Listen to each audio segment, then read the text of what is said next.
जय जिनेन्द्र। मेरा नाम देशना प्रदीप महाजन।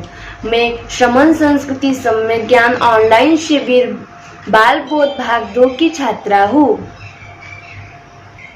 आज हम जैन धर्म के महाग्रंथ सूत्रात्मक ग्रंथ तत्वार सूत्र के बारे में जानेंगे। तत्वार सूत्र के रचयिता आचार्य उमा स्वामी है। इस पर सर्वार्थ सिद्धि, तत्वार्थ राज्य वार्तिक, तत्वार्थ श्लोक वार्तिक, तत्वार्थ वृत्ति आदि टीका इस पर उपलब्ध है।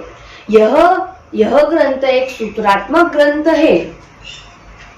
यह गागर्मी सागर उक्ति का सार्थक करने वाला है।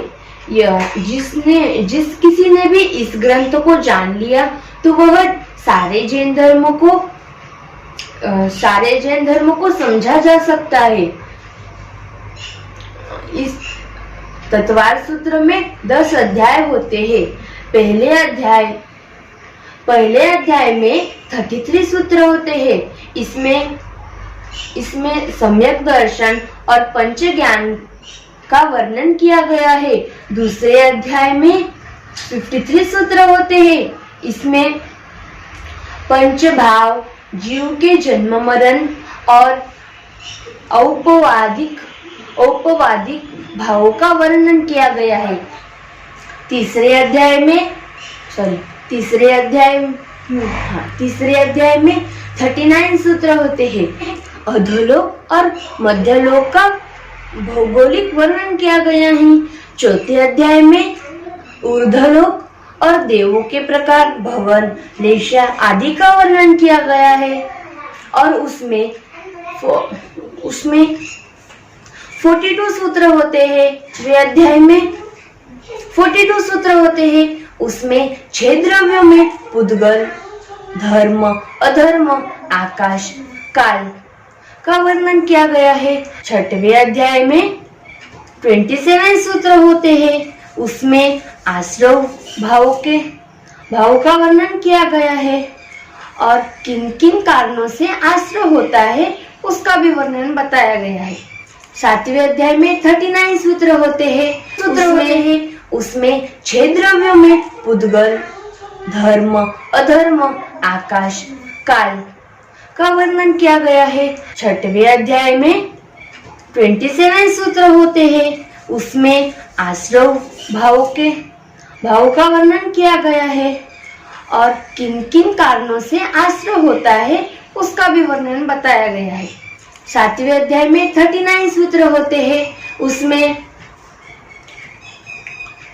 उसमें व्रत और अतिचारों के बारे में वर्णन किया गया है। 8वें अध्याय में 26 सूत्र होते हैं।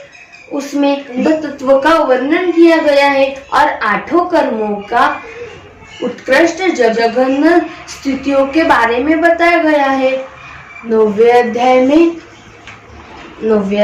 47 सूत्र होते हैं। 47 सूत्र है। उसमें संवर और निर्जला तत्व का वर्णन किया गया है। वे अध्याय में 9 सूत्र होते हैं। उसमें मोक्ष तत्व का वर्णन किया गया है। जैसे कि उसका नाम ही तत्वार्थ सूत्र है, उसी प्रकार पहले और दूसरे अध्याय में जीव तत्व के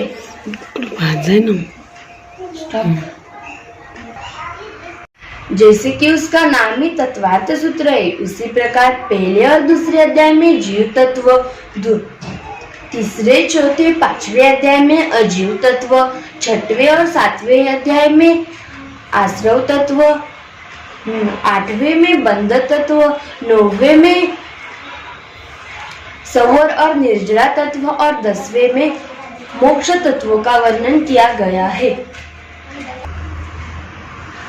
आप भी इस तत्वार्थ सूत्र ग्रंथ का अध्ययन कीजिए और इस तत्वार्थ सूत्र का दूसरा नाम मोक्ष शास्त्र भी है। सभी को जय जिनेन्द्र।